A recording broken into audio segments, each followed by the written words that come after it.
Divorce Court is now in session. Good day, ladies and gentlemen. I'm here today with Dominique Parker and Ron Dixon. The two of you have been together, get this, 7 years. Wow. Still can't decide whether or not they should get married, so they've come to me for my advice.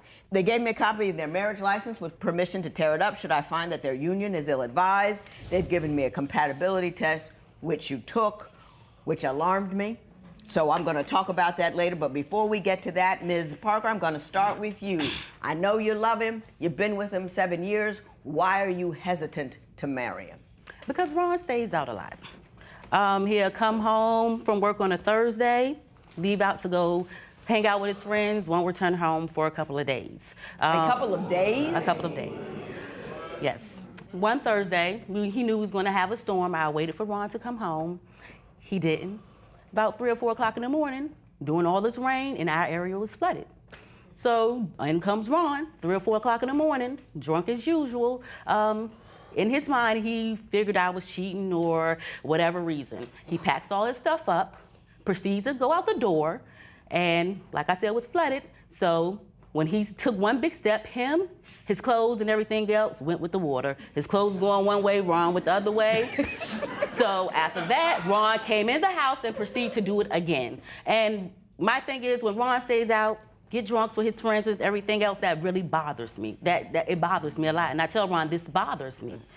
But still, Were Ron... you drunk rolling down the river with your clothes because you walked out in a storm? Judge, I wouldn't say I was drunk. I had been drinking. Yeah. And, you know, I did come home because of the storm. Being that the area was flooded, we have tunnels. Right. And through the tunnels, you know, it was a water advisory, so I couldn't make it there at the time. Right. However, what I did do was be ill-advised to the advisory and still made it home. Even though it was 3 o'clock in the morning, I still made it there so that I can be with her throughout the storm. But once you got there, did you leave again while it was still flooding? No, I couldn't leave because it was flooded. But she said you were outside riding the tide. Did that happen? What happened was we had gotten an argument because I came in at that particular point in time, and rather than sit there and argue with her, I just decided that I would grab a couple of things and I would just leave. Now see, that's 9 pound of ridiculous.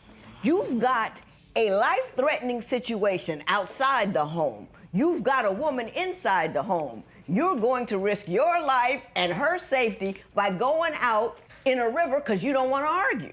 You see what the problem is? Yeah, but why would I sit there and continuously listening to arguing and nagging? Because it's flooding out. That's why you don't want to drown. I mean, I feel like I would have been okay. I mean, I was in a vehicle. It wasn't as high as, you know, the vehicle was. So I felt like I could have just got some things. Even if I would have just sat in the car, I could have just camped out in the car for that night. I get tired of waiting on him. Yeah. Is this a frequent event? Yes. Give me kind of the expanse, what you see about his failure to come home. Once again, say he's going out hanging with his friends or coworkers, and he would go hang out, but it'd be, okay, Ron, I text Ron, okay, it's such and such time. He'd say, I'm coming, babe, I'm coming. The next thing you know is a day or two later. So it's like, it's always, I'm coming, but you never come home. But I know where he's at. The point is, I don't care if I know where you at or who you with, if you're with your friends or not, you're supposed to be home with me. When you leave, do you stay for several days?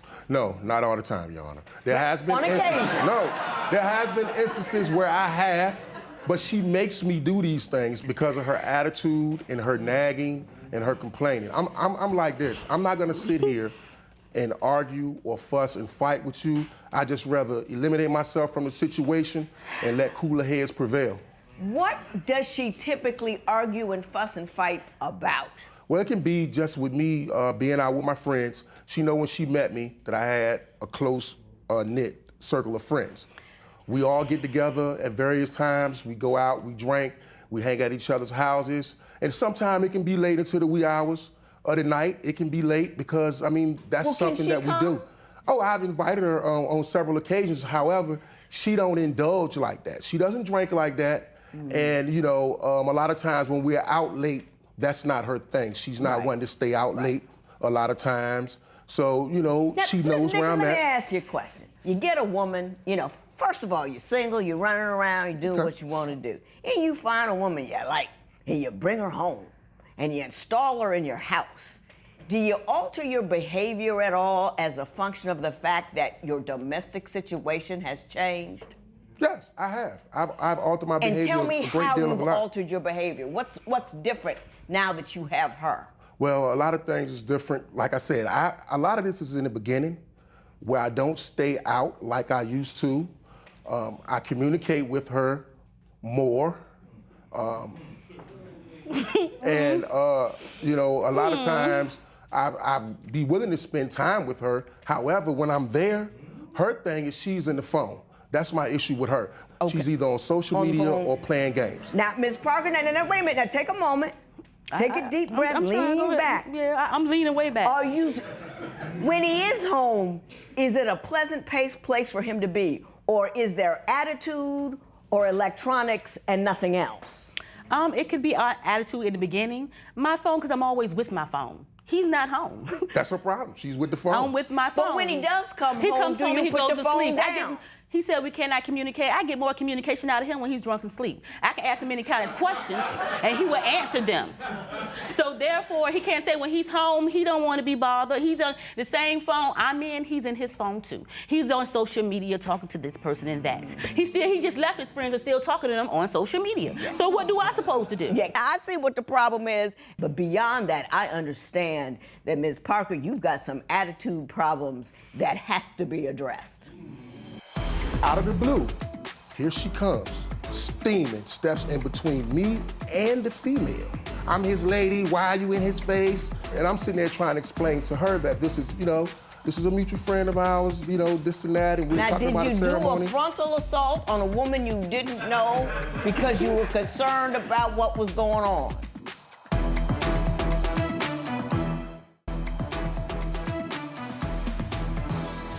So, Mr. Dixon, I'm going to start with you. You say she has attitude problems, that she's angry and jealous.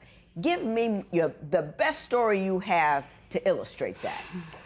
Well, Your Honor, one time we were out with some friends. We were at a bar.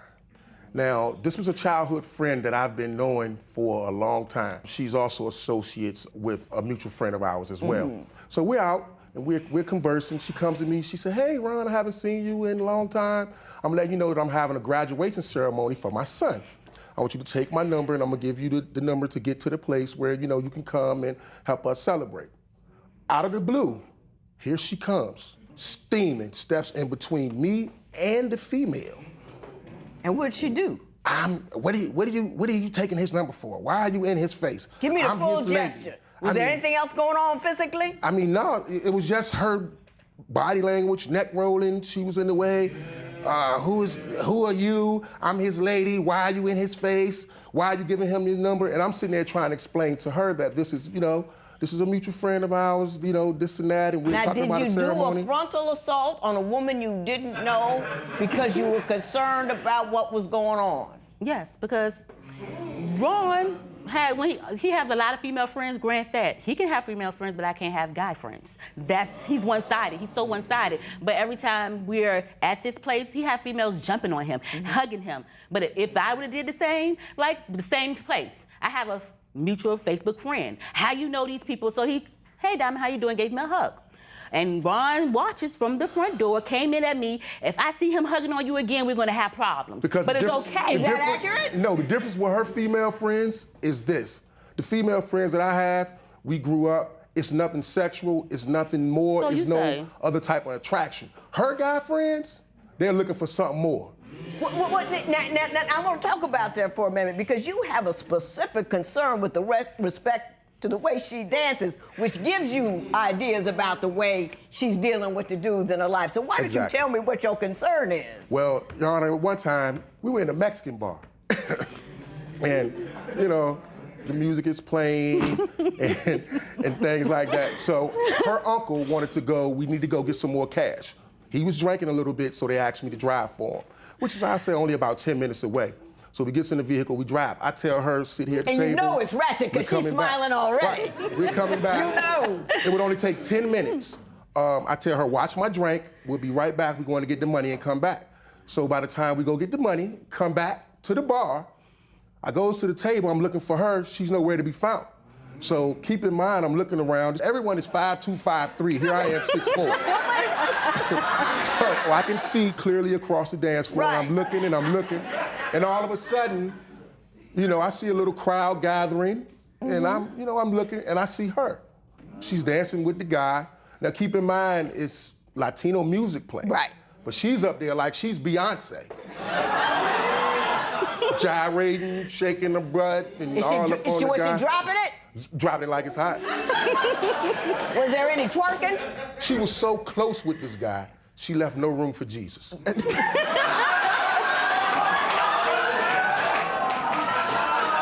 made the story worth it right there. No room for Jesus. Clearly what we have here is two people who simply don't trust each other. So I gotta figure out, why is it you two have been together for 7 years but don't trust each other? For one, you were left alone, so I was hurt. It made me feel like I wanted to be there for you. Also, it hurt me and it put distrust in me because it made me feel like I couldn't trust you because you didn't let me know. So it was a mixed emotion there that it was hard for me to describe, and it hurt me and it pained me.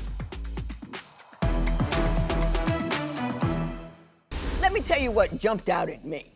The one just red flag, alarm, 5-alarm fire thing I saw. My understanding is Ms. Parker had an abortion and did not tell you. Yes, she did.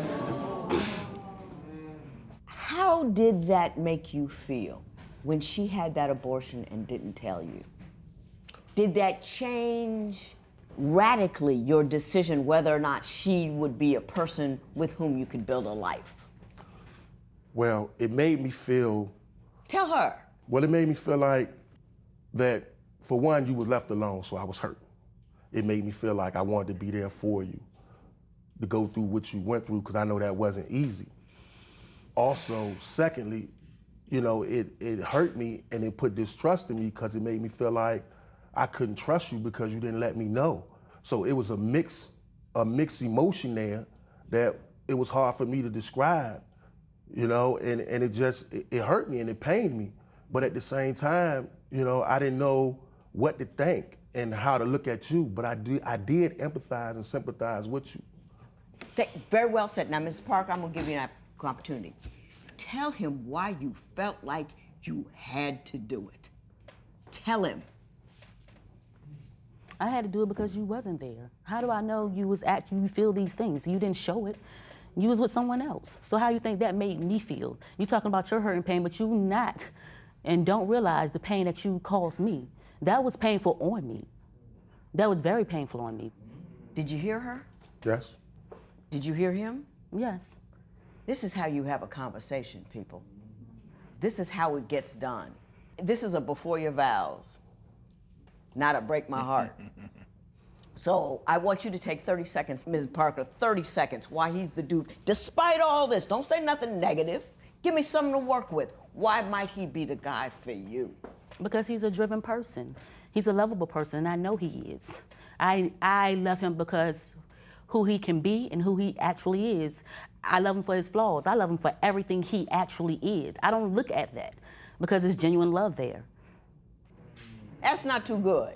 I love him for his flaws, but you don't say, you know what I mean? But yes. But you're mad about his flaws and you're angry about his flaws. But I still love him for him. So what you're telling me is he's really flawed, but I love him anyway. Yes. And, C minus. I'm gonna work with that a little bit. He said C minus, I'll take that. Mr. Dixon, do better than she did. 30 seconds, why you love her. Well, she's a very, very attractive person. She's been there for me. I know that she will be there to have my back. However, I also know that, during the times where we was going through something, she's stuck in there. I love her because she's funny, she's witty. She's also a driven person, Your Honor. And, she's always there if I'm feeling down to give me a word up. She's a spiritual person. She always have faith that I don't have somehow, and she just keeps me going. She says things, she encourages me, and she's always uplifting. Brother got an A. He got it. Brother got an A. He got it. And that's what I love about him. And now, I'm gonna tell you what I think you ought to do about what we got going on right here.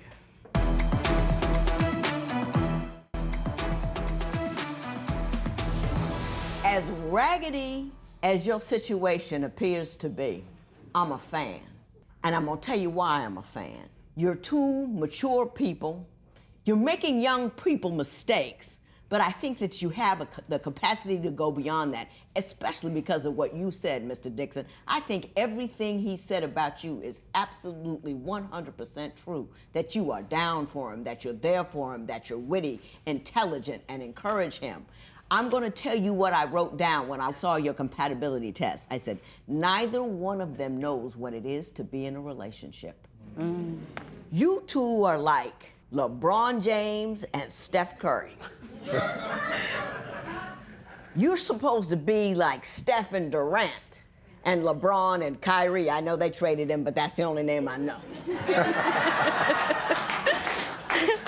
You're conducting a single life while you're trying to pursue a committed life, and that's not going to work. It's going to be the team Parker-Dixon if it's ever gonna work. Team Parker-Dixon comes first. You come home more often than you go out. And when he does come home, you reward him with your time and your attention and your love. Make him happy that he's there. Work to make sure that, and make her happy that you came home. Don't fight to remain single. Don't fight for your right to gyrate. It's not, that's not what, I used to. Yeah. But I don't do that around because I got a husband now. And I save all my best stuff for over there. And that's what you have to do. You two are both trying to be successfully single while having the other one installed as a partner. That doesn't work. Do you see what I'm saying? Absolutely. It's a conversation. It's a discussion. It's about how we're going to get to where we're going, not how often can I get out or how mad can I get, how low can I go on the dance floor, or how many women I can see. It's all about how can I make his day better? How can I make her day better? How can I change who I am and what I do to make this a valuable union? You don't know what it is. You're mature people, you're people who have jobs, you work, you should work it out. Now, I'm not gonna give you your license back, because y'all ain't ready. But I'm gonna send you to a counselor who's gonna get you in a position to get ready. And that's what I hope you do. This matter is adjourned.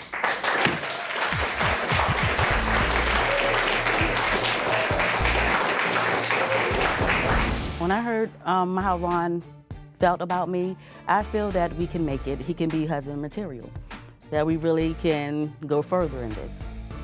As far as the things that she didn't like about me hanging out as much, so what I'm gonna do is work on that and start to come home more, put a little bit more time into our relationship when I am home so that we can make this thing work.